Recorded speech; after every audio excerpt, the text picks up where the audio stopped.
Hello, friends. I'm here with Robert D. Putnam, who is the Peter and Isabel Malkin Research Professor of Public Policy at Harvard University. In 2006, Professor Putnam received the Skype Prize, the world's highest accolade for a political scientist. And in 2012, he received the National Humanities Medal, the nation's highest honor for contributions to the humanities.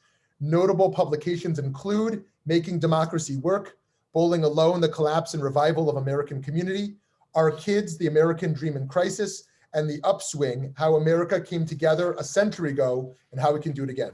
Professor Putnam, thank you so much for taking time to talk. It's very good to be with you, Rabbi. Thank you.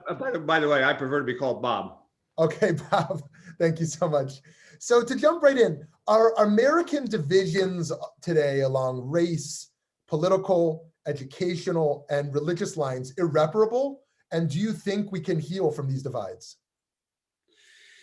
Well, nothing is fixed in this world, but the point of our book called The Upswing, How America has been divided before and how we've overcome it. The point of that book is to look back at an earlier period in American history, about 125 years ago, at the close of what is in American history called the Gilded Age. The Gilded Age, from roughly speaking, from 1870 or 1880 until about 1900, was a period in America in which the gap between rich and poor was extremely large.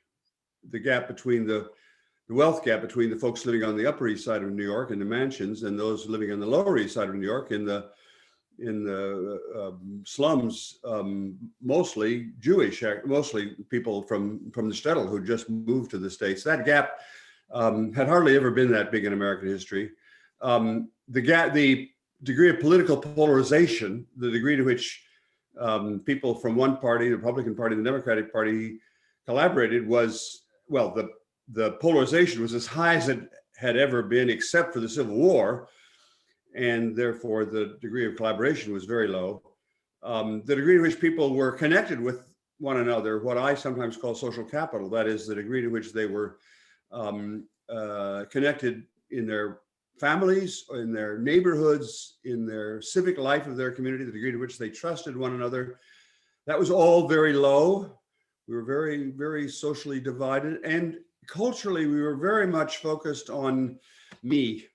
That is, we were very self-centered as a country. In all of those respects, it's astonishingly identical to America now. America now is deeply polarized, deeply unequal, deeply socially isolated, and deeply self-centered, narcissistic, focused on the me.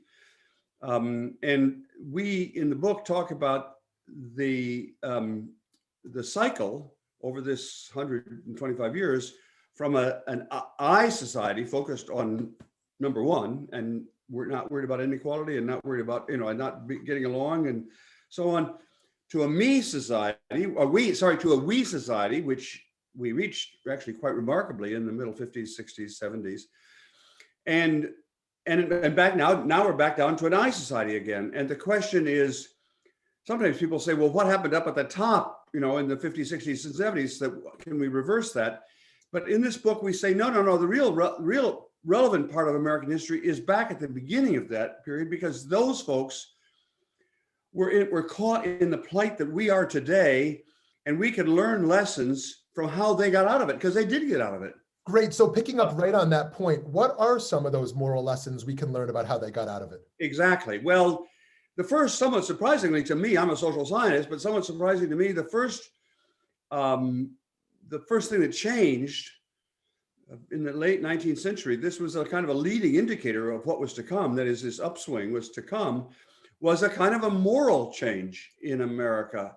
It is a growing sense that we are all in this together, and that we have to focus on our moral obligations to one another.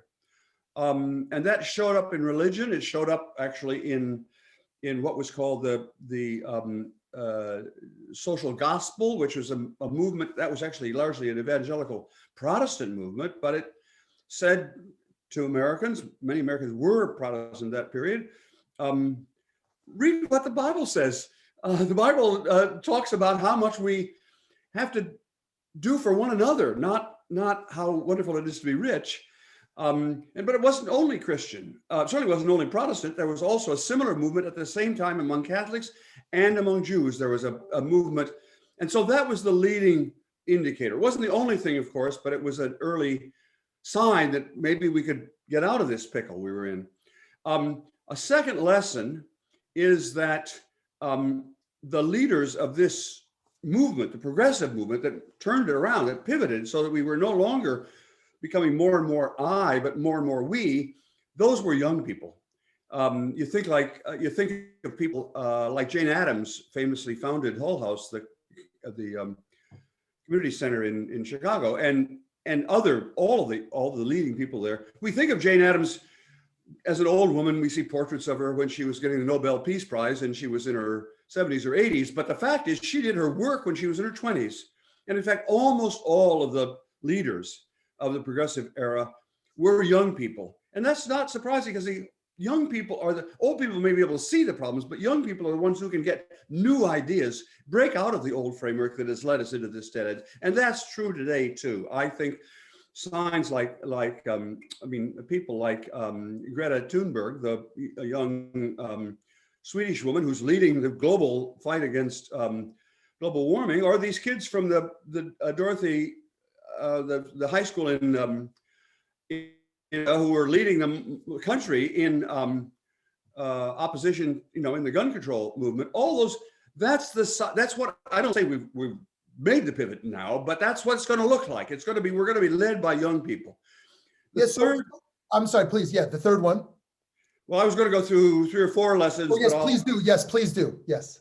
A third lesson from that period is that the movement was a bottom-up movement, not a top-down movement. The great ideas of that period, the new ideas, did not come from Harvard or universities or Washington, D.C. It came from small towns in the Middle West. I'll give you one really good example. In 1910, in some small towns in Iowa and Kansas, Nebraska, that part of the world, Americans, ordinary people, not academics, not politicians, ordinary people, invented the high school.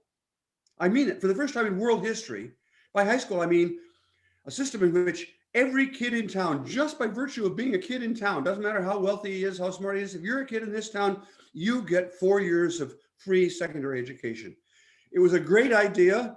It was bottom up, and it was such a great idea that it went viral. And so within 20 years, virtually every community in America had a high school, all coming from this bottom up idea.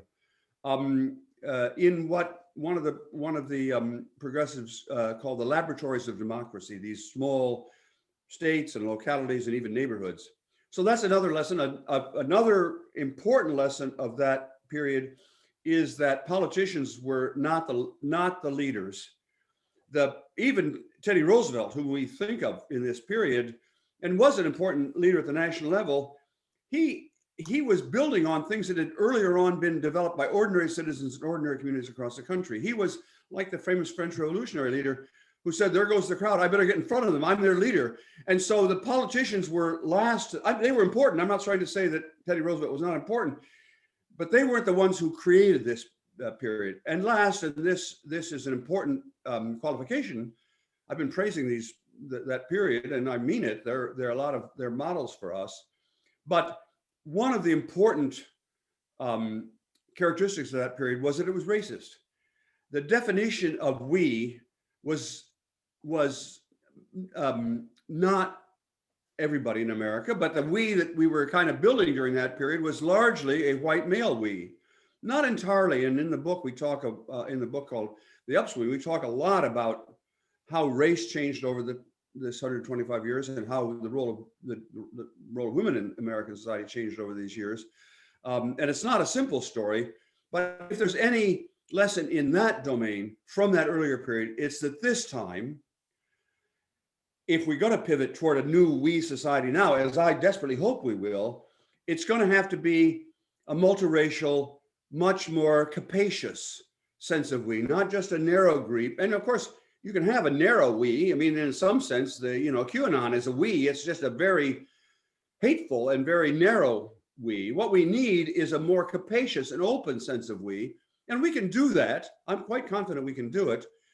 But while taking lessons from this earlier period, the progressive era, I think it's really going to be important to have a broader concept of we. Let me say just one last thing, because we both have to go. But one last thing that's relevant: religion is very important in this story. I actually happen to be Jewish. I converted to Judaism about 60 years ago.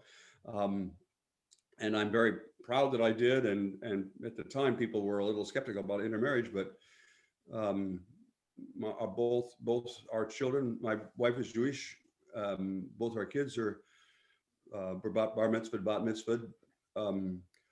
Our son married a non-Jew, and she converted to Judaism. And all of our grandchildren, all 7 of our grandchildren, have been bar mitzvah, bat mitzvah. So I joke that we started with one Jew, namely my wife, and now we've got a whole mashpucha of Jews.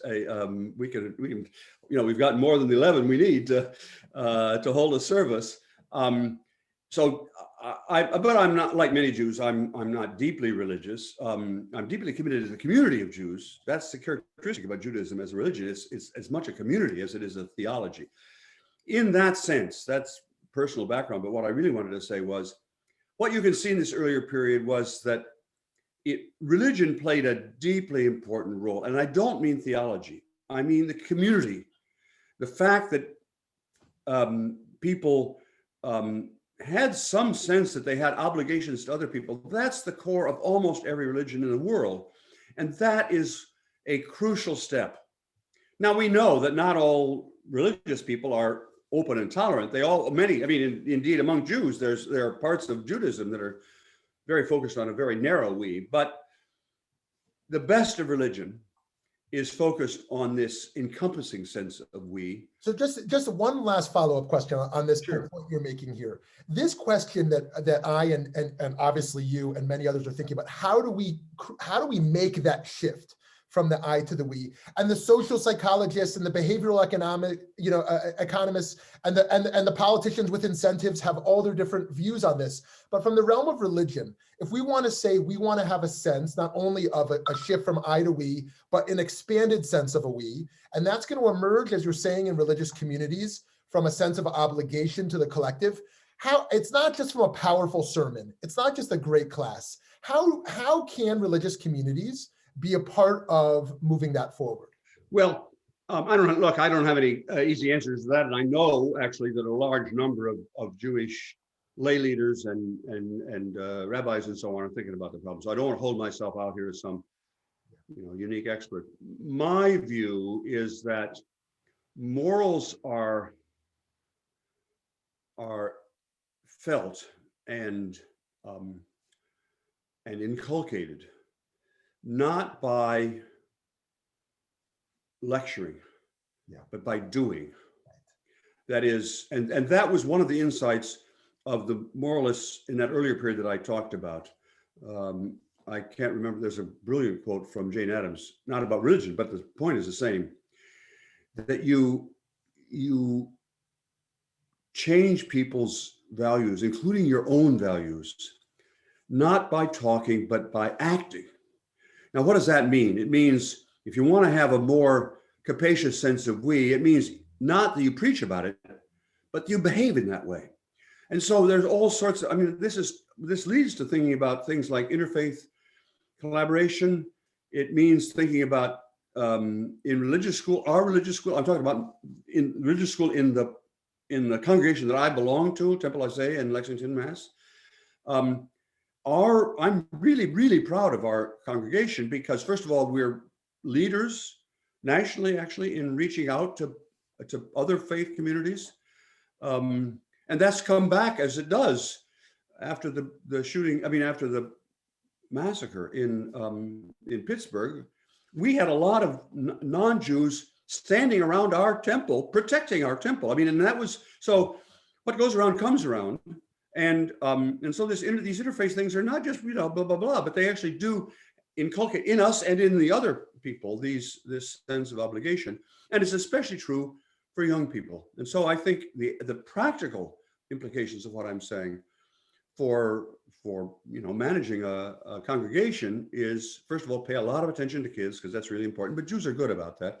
But secondly, pay a lot of attention, not just to preaching it at our young people, but enabling them to learn the virtues of what I call social capital, that is, these connections across lines in their own lives. Does that make sense? Excellent. It totally makes sense to me. Very powerful. Thank you so much, Professor Putnam. And friends, I deeply encourage you to pick up the professor's books and dive into this important work. Thank you so much. Thank you very much.